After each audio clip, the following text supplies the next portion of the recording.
નમસ્કાર વિદ્યાર્થી મિત્રો, ધોરણ 9 માં સંસ્કૃતમાં આજે આપણને પાઠ 17 નો અભ્યાસ કરવાનો છે.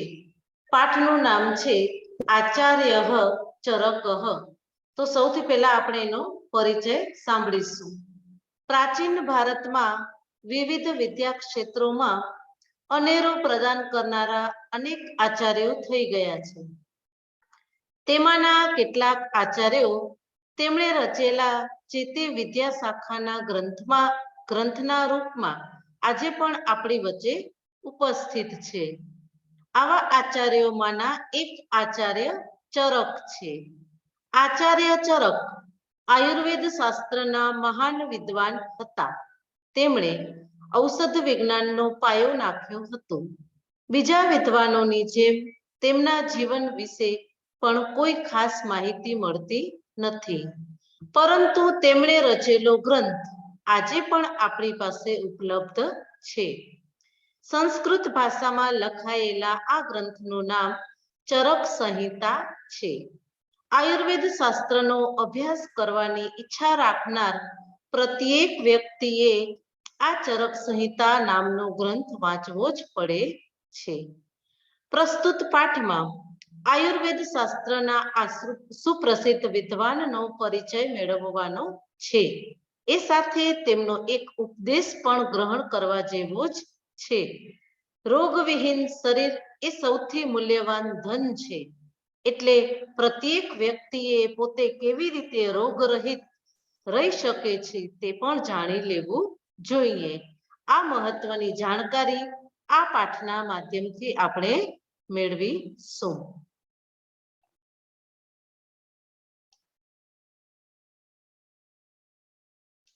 હવે આપણે અહીંયાથી પાઠ શરૂ કરશું. ચરક નામના પ્રસિદ્ધ આચાર્ય ખ્રિસ્તસ્ય પ્રથમ શતાબ્દ્યામ આયુર્વેદસ્ય મહાન પંડિત. હવે ચરક નામ એટલે ચરક નામી આચાર્ય ખ્રિસ્તસ્ય એટલે ઈસવીસનની પ્રથમ શતાબ્દ્યામ પહેલી સદી. ખ્રિસ્તસ્ય પ્રથમ શતાબ્દ્યામ એટલે ઈસવીસનની પહેલી સદીમાં, બરાબર. પછી છે કનિષ્ક નૃપતે. કનિષ્ક નૃપતે એટલે કનિષ્ઠ નામના રાજા. પછી રાજવૈદ્ય એટલે રાજવૈદ હતા.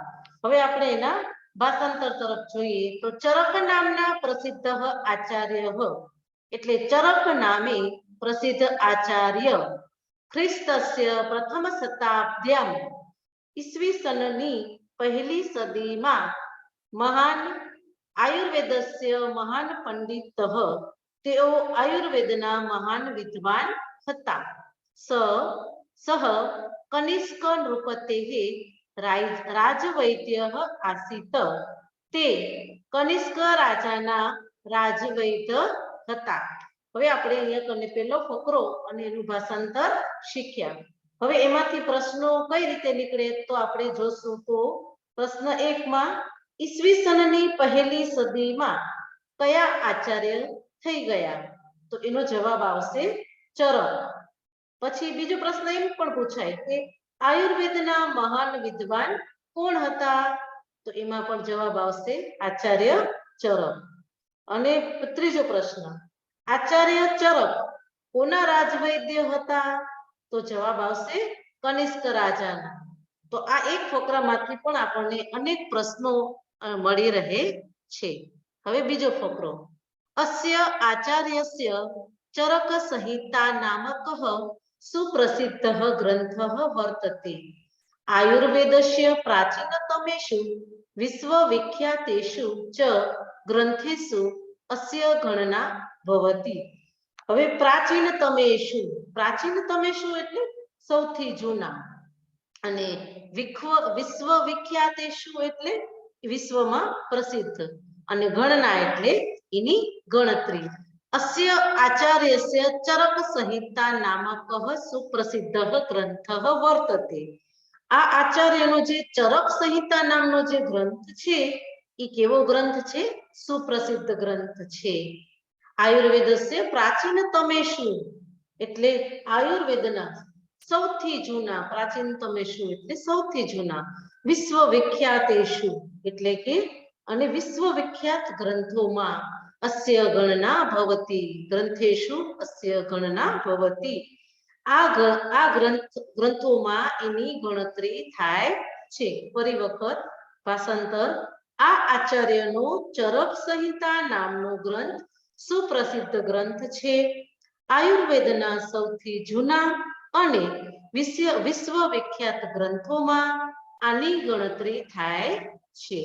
હવે એનામાંથી આપણે પ્રશ્નો જોઈશું. તો આચાર્ય ચરકનો સુપ્રસિદ્ધ ગ્રંથ કયો છે?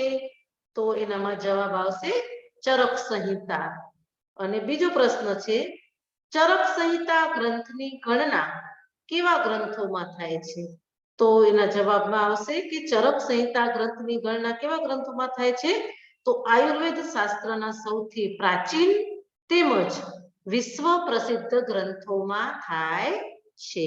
આ ચિત્રમાં આપણે આચાર્ય ચરક ઋષિ દેખાય છે અને તે ઔષધિ બનાવી રહ્યા છે એ આપણને દેખાય છે. હવે ફકરો નંબર 3.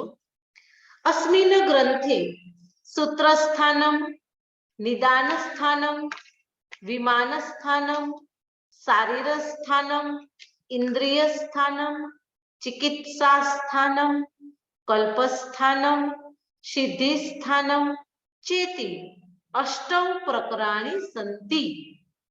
એતેષુ સર્વેષુ પ્રકરણેષુ સમ્મિલ્ય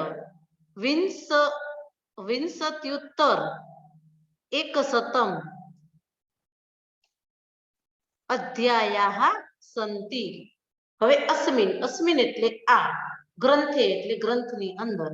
હવે આ બધા અલગ અલગ છે. સૂત્ર સ્થાનમ. હવે સૂત્ર સ્થાન, બરાબર, સૂત્ર સ્થાનમ એનો અર્થ થશે સૂત્ર સ્થાન. આ સૂત્ર સ્થાન નામનું બધા પ્રકરણ છે. એવી જ રીતે નિદાન સ્થાનમ, પછી વિમાન સ્થાનમ છે, શારીર સ્થાનમ છે, પછી ચિકિત્સા સ્થાનમ છે, કલ્પ સ્થાનમ, સિદ્ધિ સ્થાનમ, એવા અષ્ટૌ પ્રકરણી. અષ્ટૌ એટલે 8 અને પ્રકરણી એટલે એના પ્રકરણો છે. એતેષુ સર્વેષુ પ્રકરણેષુ એટલે આ બધા પ્રકરણો સમિલ્ય એટલે કે મળીને કુલ વિંશત્યુત્તર એટલે 20 અને એકશતમ એટલે 120 અધ્યાયાઃ સંતિ. 120 અધ્યાયો છે. એના ભાષાંતરમાં આપણે જોઈશું તો અસ્મિન ગ્રંથે આ ગ્રંથમાં સૂત્ર સ્થાન, નિદાન સ્થાન, વિમાન સ્થાન, શારીર સ્થાન, ઇન્દ્રિય સ્થાન, ચિકિત્સા સ્થાન, કલ્પ સ્થાન અને સિદ્ધિ સ્થાન એમ 8 પ્રકરણો છે. એતેષુ સર્વેષુ પ્રકરણેષુ આ બધા જ પ્રકરણોમાં સમિલ્ય એટલે કુલ મળીને 120 અધ્યાયો છે. હવે એમાંથી આપણે પ્રશ્ન જોઈશું કે ચરક સંહિતા ગ્રંથમાં કુલ કેટલા પ્રકરણો છે અને કયા કયા. બરાબર, તો ચરક સંહિતા ગ્રંથની અંદર કુલ 8 પ્રકરણો છે. કયા કયા છે? તો સૂત્ર સ્થાન, નિદાન સ્થાન, વિમાન સ્થાન, શારીર સ્થાન, ઇન્દ્રિય સ્થાન, ચિકિત્સા સ્થાન, કલ્પ સ્થાન અને સિદ્ધિ સ્થાન. અને આ બધા જ પ્રકરણોમાં કુલ કેટલા અધ્યાયો છે? 8 પ્રકરણોની આપણે જે વાત કરેલી છે તો એ 8 પ્રકરણો છે એની અંદર કુલ કેટલા અધ્યાયો છે? તો બધા જ આ 8 પ્રકરણોની અંદર 20 અધ્યાયો છે. હવે આગળ અસ્ય ગ્રંથસ્ય પ્રમાણમ 12 શ્લોકાત્મકમ વર્તતે. અત્ર પ્રાયઃ સહસ્રદ્વયમ ઔષધયોગાનાં વિસ્તૃતમ વ્યાખ્યાનમ અસ્તિ. અસ્મિન વ્યાખ્યાને જ્વર, રક્તપિત્ત, ઉન્માદ, અતિસાર, પ્રમેહાદીનાં ઉદર, શિરો, હૃદયાદીનાં ચ રોગાણાં નિવારકાની વિનાશકાની ચ ઔષધાની ઉલ્લિખિતાની સંતિ. એવં હિ મન્યતે यत् भारते औषध विज्ञानस्य प्रवर्तकः अयमेवाचार्यः। હવે એના પછીના ફકરામાં જોઈએ તો અસ્ય ગ્રંથસ્ય પ્રમાણમ એટલે આ ગ્રંથ જે છે એમાં દ્વાદશ સહસ્ત્ર શ્લોકાત્મકમ, દ્વાદશ એટલે 12, સહસ્ત્ર શ્લોકાત્મકમ એટલે સહસ્ત્ર એટલે 1000 અને શ્લોકાત્મકમ એટલે શ્લોકો વાળું આ જે ગ્રંથ છે આપણું એ કેવું છે તો 12000 શ્લોકો વાળું છે, બરાબર। એનામાં ઔષધ યોગા નામ, ઔષધ યોગા નામ એટલે ઔષધ યોગોનું, દવા વાળું। હવે ઔષધ યોગ કોને કહેવાય તો વિવિધ વસ્તુઓના મિશ્રણથી જે તૈયાર કરાતી ઔષધિ હોય છે એને આપણે ઔષધ યોગ કહીએ છીએ। વિસ્તૃતમ વ્યાખ્યાન એટલે એનું વિસ્તૃત વર્ણન કરવામાં આવ્યું છે અને આની અંદર જે બીજા શબ્દો છે એનો આપણે અર્થ જોઈશું તો જ્વર, જ્વર એટલે તાવ, રક્તપિત્ત એટલે રક્તપિત્ત, ઉન્માદ, ઉન્માદ એટલે મનોરોગ, પછી અતિસાર, અતિસાર એટલે મરડો, ઝાડા થાય તે, પછી પ્રમેહાદિનામ એટલે કે મીઠા પેશાબનો રોગ, ડાયાબિટીસ જેને આપણે કહીએ છીએ તે, ઉદર, ઉદર એટલે પેટનો રોગ છે, શિરો, શિરો એટલે મસ્તકનો રોગ, પછી હૃદયાદિનામ એટલે હૃદયનો રોગ, એવી નિવારકાણી, નિવારકાણી એટલે દૂર કરનારા, અને વિનાશકાની, વિનાશકાની એટલે વિનાશ કરનારા, ઉલ્લિખિતાની એટલે ઉલ્લેખાયેલા છે, મન્યતે એટલે મનાય છે, અને ઔષધ વિજ્ઞાનસ્ય એટલે ઔષધ શાસ્ત્રના, પ્રવર્તક એટલે પ્રચલન કરનારા, અને અધ્ય અયમેવાચાર્ય, અયમેવાચાર્ય એટલે આ જ આચાર્ય છે। ફરીથી આપણે એના ભાષાંતર તરફ જશું તો અસ્ય ગ્રંથસ્ય પ્રમાણમ દ્વાદશ સહસ્ત્ર શ્લોકાત્મકમ વર્તતે, આ ગ્રંથનું જે પ્રમાણ કદ છે એ 12000 શ્લોકોનું છે। અત્ર પ્રાયઃ સહસ્ત્રદ્વયમ ઔષધ યોગાનામ વિસ્તૃતમ વ્યાખ્યાનમ અસ્તિ। હવે આ જે લગભગ 2000 ઔષધ યોગોનું એની અંદર વિસ્તૃત વર્ણન છે। સહસ્ત્રદ્વયમ એટલે 2000 શ્લોકોનું વિસ્તૃત વર્ણન છે। અસ્મિન વ્યાખ્યાને આ વર્ણનની અંદર જ્વર, રક્તપિત્ત એટલે તાવ, રક્તપિત્ત, ઉન્માદ, ઉન્માદ એટલે ગાંડપણ જેવો જે મનોરોગ છે એ, અતિસાર, મરડો, પછી મરડો એટલે ઝાડા, ડાયાબિટીસ વગેરે, તેમજ પેટ, મસ્તક, હૃદય વગેરેના રોગોનું નિવારકાની, વિનાશકાની નિવારણ કરનારા અને વિનાશ કરનારા ઔષધોનો ઉલ્લેખ થયેલો છે। એવમ હિ મન્યતે, એવમ હિ મન્યતે એટલે ખરેખર એમ મનાય છે કે ભારતે ઔષધ વિજ્ઞાનસ્ય પ્રવર્તક અયમેવાચાર્ય, ભારતમાં ઔષધ શાસ્ત્રના પ્રવર્તક જ આચાર્ય હતા। હવે એમાંથી આપણને પ્રશ્ન કયા કયા નીકળે છે જોશું તો ચરક સંહિતા ગ્રંથના શ્લોકોનું પ્રમાણ કદ કેટલું છે તો 12000 શ્લોકોનું છે। આ ગ્રંથમાં કેટલા ઔષધ યોગોનું વર્ણન કરવામાં આવેલું છે? આ ચરક સંહિતા નામનો જે ગ્રંથ છે એમાં 2000 જેટલા ઔષધ યોગોનું વર્ણન કરેલું છે અને આ ગ્રંથમાં કયા કયા રોગોનું નિવારણ અને વિનાશ કરનારા જે વિનાશ કરનારા ઔષધોનો ઉલ્લેખ કરવામાં આવેલો છે। તો કયા કયા રોગો છે? તાવ, રક્તપિત્ત, અતિસાર, મીઠા પેશાબનો રોગ, પેટ, મસ્તક, હૃદય વગેરે જે રોગો છે એનો વિનાશ કેવી રીતે થાય છે અને એનું નિવારણ કેવી રીતે થાય છે એનો ઉલ્લેખ આ ગ્રંથમાં કરવામાં આવ્યો છે। હવે આગળ, નિખિલમપી આયુર્વેદ સાહિત્યમ આચાર્યસ્ય ચરકસ્ય ઉચ્છિષ્ટમસ્તિ અથ ચ આયુર્વેદ શાસ્ત્રીયમ યત જ્ઞાનમ ચરક સંહિતાયામ વર્તતે તદૈવ સર્વત્ર વર્તતે, ચરક સંહિતાયામ યત નાસ્તિ તત કુત્રાપી ન વર્તતે।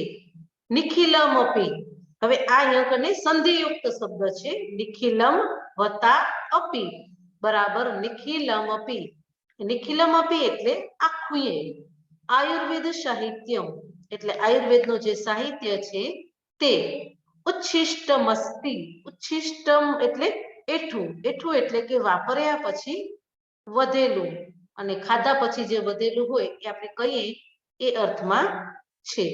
અને આયુર્વેદ શાસ્ત્રીયમ એટલે આયુર્વેદ શાસ્ત્રનું. અને ચરક સંહિતાયામ એટલે કે ચરક સંહિતામાં.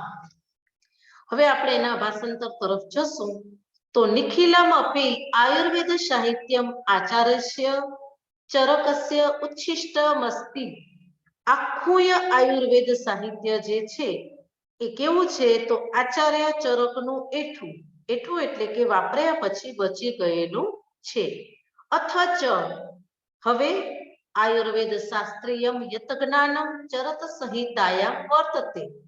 હવે આયુર્વેદ શાસ્ત્રનું જે જ્ઞાન ચરક સંહિતામાં આપેલું છે તે જ તદેવ સર્વત્ર વર્તતે તે જ સર્વત્ર બધે છે.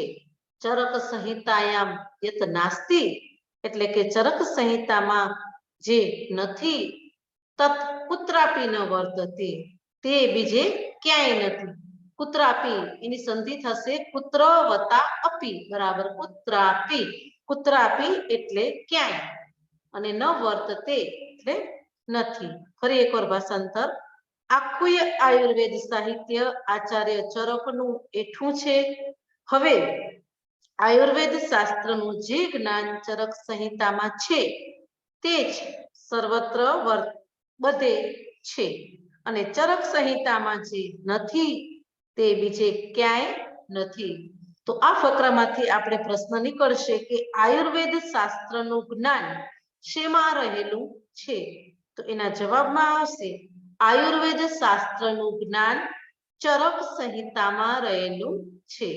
હવે આગળનો ફકરો. અસ્ય કેચન ઉપદેશાઃ સ્મર્તવ્યાઃ સંતિ તદ્યથા મનુષ્યઃ કેન પ્રકારેણ રોગરહિતઃ ભવિતુમ અહર્તિતિ વિષયે ઉપદિશતિ આચાર્યઃ. હવે અસ્ય કેચન ઉપદેશાઃ એટલે કે આના કેટલાક. અસ્ય એટલે આના કેચન. કેચન એટલે કે કેટલાક. ઉપદેશાઃ એટલે ઉપદેશો. અને સ્મર્તવ્યાઃ સ્મર્તવ્યાઃ એટલે યાદ રાખવા જેવા છે. કેન પ્રકારેણ. કેન પ્રકારેણ એટલે કે કયા પ્રકારે. રોગરહિત ભવિતુમ અહર્તિ રોગવિહીન માણસ રહી શકે છે. અહર્તિ એટલે અહર્તિતિ એટલે અહર વત્તા ઇતિ એટલે અહર્તિતિ. ઇતિ વિષયે ઉપદિશતિ એટલે ઉપદેશ આપે છે. તો આપણે એમના ભાષાંતર તરફ આગળ જશું તો અસ્ય કેચન ઉપદેશાઃ સ્મર્તવ્યાઃ સંતિ. એમના કેટલાક ઉપદેશ યાદ રાખવા જેવા છે.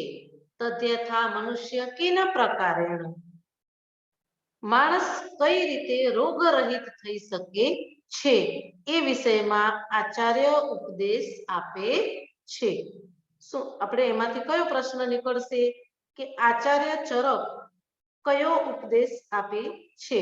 તો જવાબ આવશે કે માણસ કઈ રીતે રોગરહિત રહી શકે છે એ આચાર્ય ચરક ઉપદેશ આપે છે.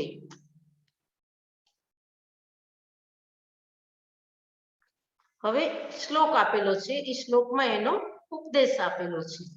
તો નરોહિતાહાર વિહાર સેવી સમીક્ષ્યકારી વિષયે સક્તઃ દાતા સમઃ સત્યપરઃ ક્ષમાવાપ્તોપસેવી ચ ભવત્યરોગી. હવે નરોહિતા વિહાર સેવી. હિતાહાર વિહાર સેવી એટલે હિતકારી ભોજન કરનાર અને વિહાર સેવી એટલે આચરણનું સેવન કરનાર. સમીક્ષ્યકારી સારી રીતે વિચારીને કામ કરનાર અથવા તો સમજી વિચારીને વર્તનાર માણસ છે તે. વિષયેષુ આસક્ત એટલે વિષયોમાં અનાસક્ત. દાતા દાતા એટલે દાન કરનાર. સમહ એટલે સમતા વાળો, બધા પ્રત્યે સમત્વની એક સરખાની ભાવના રાખનાર. આપ્તસેવી એટલે આપ્તજનોની સેવા કરનાર. હવે આપ્તજનો કોને કહેવાય? તો જેણે પોતાના જ્ઞાન અને કર્મથી ધર્મનો જે સાક્ષાત્કાર કર્યો છે તેવા મહાન આત્મને આપ્ત કહે છે. અને અરોગી એટલે રોગ વગરનો નિરોગી. હવે આની અંદર આપણે એનું ભાષાંતર કરીએ. નરો હિતાહાર વિહાર સેવી. નરો હિતાહાર વિહાર સેવી એટલે કે હિતકારક આહાર. આહાર એટલે કે ભોજન, અને વિહાર એટલે કે આચરણનું સેવન કરનાર. હિતકારક આહાર એટલે ભોજન, અને વિહાર એટલે કે આચરણનું સેવન કરનાર. સમીક્ષાકારી વિષયે સ્વસક્ત એટલે સમજી વિચારીને વર્તન કરનાર. સમીક્ષાકારી એટલે સમજી વિચારીને વર્તન કરનાર. વિષયે સ્વસક્ત એટલે કે વિષય વાસનામાં અનાસક્ત. પછી દાતા. પછી સમહ એટલે સૌ પ્રત્યે સમત્વની ભાવના રાખનાર. સત્યપર એટલે કે સત્યપરાયણ. સમાવાના એટલે ક્ષમાશીલ. અને આત્મોક્ત સેવી સંધિ આવશે એમાં, એટલે આપ્તજનોની સેવા કરનાર માણસ. ભવત્યરોગી એટલે તે માણસ નિરોગી રહે છે. ફરી વખત આપણે શ્લોકનું ભાષાંતર કરીશું. હિતકારક આહાર અને વિહારનું સેવન કરનાર, સમજી વિચારીને વર્તનાર, વિષય વાસનામાં અનાસક્ત, દાતા, સૌ પ્રત્યે સમત્વની ભાવના રાખનાર, સત્યપરાયણ, ક્ષમાશીલ અને આપ્તજનોની સેવા કરનાર માણસ નિરોગી રહે છે. આ પેરેગ્રાફ, આ શ્લોકમાંથી આપણે એક પ્રશ્ન કાઢીશું કે કેવો માણસ નિરોગી રહે છે? તો હિતકારી આહાર અને વિહાર કરનાર, સમજી વિચારીને વર્તન કરનાર, વિષય વાસનામાં અનાસક્ત, દાતા, સૌ પ્રત્યે સમત્વની ભાવના રાખનાર, સત્યપરાયણ, ક્ષમાશીલ અને આપ્તજનોની સેવા કરનાર માણસ નિરોગી રહે છે. હવે એના પછીનો શ્લોક પેરેગ્રાફ. અર્થાત યહ નરઃ હિતસ્ય આહારસ્ય વિહારસ્ય ચ સેવનમ કરોતિ સર્વમ કાર્યમ સમીક્ષ્ય કરોતિ વિષયેષુ નિરામાસક્તઃ ન ભવતિ યહ દાનમ કરોતિ વ્યવહારે સમત્વમ ક્ષમાભાવમ ચ આચરતિ આપ્તજનાનામ સેવામ કરોતિ તાદૃશઃ નરઃ અરોગી અર્થાત સ્વસ્થઃ ભવતિ. નિતરામ એટલે અત્યંત, અને સમત્વ ક્ષમાભાવમ એટલે સમાનતા. સમત્વ એટલે સમાનતા, અને ક્ષમાભાવમ એટલે ક્ષમાનો ભાવ. આપ્તજનાનામ એટલે આપ્તજનોની, વિશ્વાસપાત્ર કે પ્રમાણભૂત માણસોની. અર્થાત યહ નરઃ એટલે અર્થાત જે માણસ હિતસ્ય આહારસ્ય વિહારસ્ય હિતકારી આહાર અને વિહારનું સેવન કરે છે, સર્વ કાર્યમ સમીક્ષ્ય કરોતિ બધા કામ તે સમજી વિચારીને કરે છે, વિષયેષુ નિરામાસક્તઃ નિતરામાસક્તઃ એટલે કે વિષયોમાં એકદમ અનાસક્ત રહે છે. યહ દાનમ કરોતિ જે દાન કરે છે, વ્યવહારે સમત્વમ ક્ષમાભાવમ ચ આચરતિ અને વ્યવહારમાં સમત્વ અને ક્ષમાભાવ આચરે છે. આપ્તજનાનામ સેવામ કરોતિ એટલે આપ્તજનોની સેવા કરે છે. તાદૃશ નરઃ એટલે કે તેવો માણસ, તાદૃશ એટલે તેવો, અને નરઃ એટલે માણસ, અરોગી અર્થાત સ્વસ્થ ભવતિ તે માણસ રોગરહિત અથવા તો સ્વસ્થ રહે છે. હવે એમાંથી પ્રશ્ન નીકળે છે કે કેવો માણસ સ્વસ્થ રહે છે? તો એના જવાબમાં આવશે કે જે માણસ હિતકારી આહાર અને વિહારનું સેવન કરે છે, બધા કામ સમજી વિચારીને કરે છે, વિષયોમાં એકદમ અનાસક્ત રહે છે, જે દાન કરે છે, વ્યવહારમાં સમત્વ અને ક્ષમાભાવ આચરે છે, આપ્તજનોની સેવા કરે છે, તેવો માણસ રોગરહિત અથવા સ્વસ્થ રહે છે. હવે છેલ્લો ફકરો, અત્ર એકઃ પ્રશ્નઃ કિમ ઔષધમ વિના સમ્યક વ્યવહારેણાપી जनः रोगरहितः भवितुमर्हतीति तस्येदमुत्तरं यदा रोगः शरीरे प्रविष्टो भवति तदा औषधस्य आवश्यकता भवति, परन्तु शरीरे रोगस्य प्रवेशः एव न स्यात्। एतदर्थं मानवेन सम्यक् व्यवहारः करणीय एव।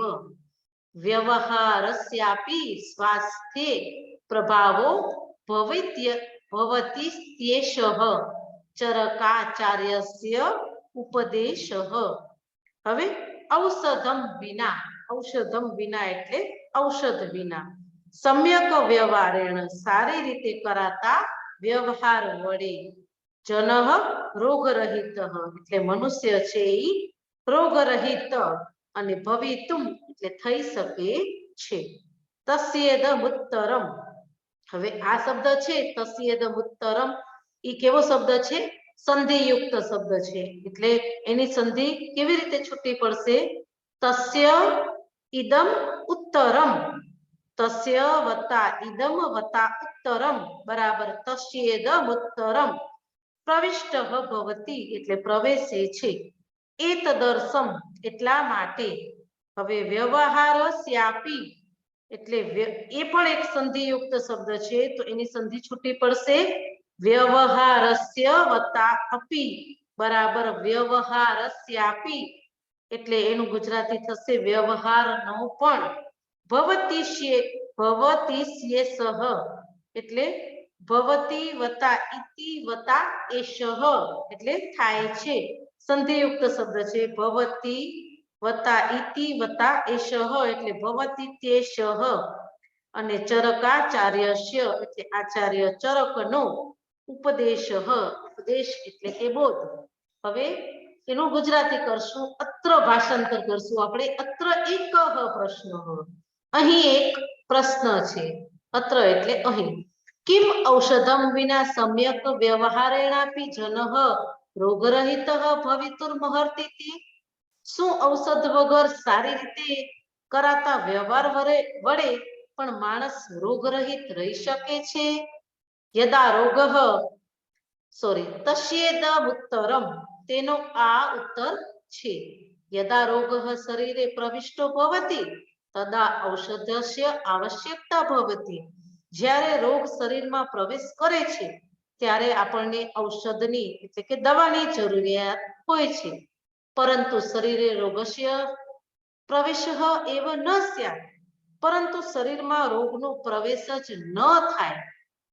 એતદર્શમ માનવેન સમ્યક વ્યવહારઃ કરણીય એવ, એ માટે માણસે સારી રીતે વ્યવહાર કરવો જોઈએ.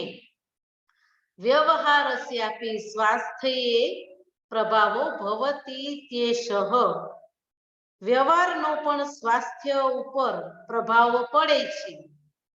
એવ ચરકાચાર્યસ્ય ઉપદેશ, એવો ચરકાચાર્યનો ઉપદેશ છે. હવે આપણે એનો પ્રશ્ન એમાંથી જોઈશું, શું ઔષધ વગર સારી રીતે કરાતા વ્યવહાર વડે માણસ રોગરહિત થઈ શકે છે? તો એના જવાબમાં આવશે કે સારી રીતે કરાતા વ્યવહાર વડે પણ માણસ રોગરહિત થઈ શકે છે. કેવી રીતે? તો ઔષધની શરીરમાં જો આપણે રોગનો પ્રવેશ જ ન થાય એ માટે આપણે જો સારો વ્યવહાર કરીએ તો માણસ રોગરહિત રહી શકે છે. ચરકાચાર્યનો ઉપદેશ શું છે? વ્યવહારનો સ્વાસ્થ્ય ઉપર પ્રભાવ એ ચરકાચાર્યનો ઉપદેશ છે.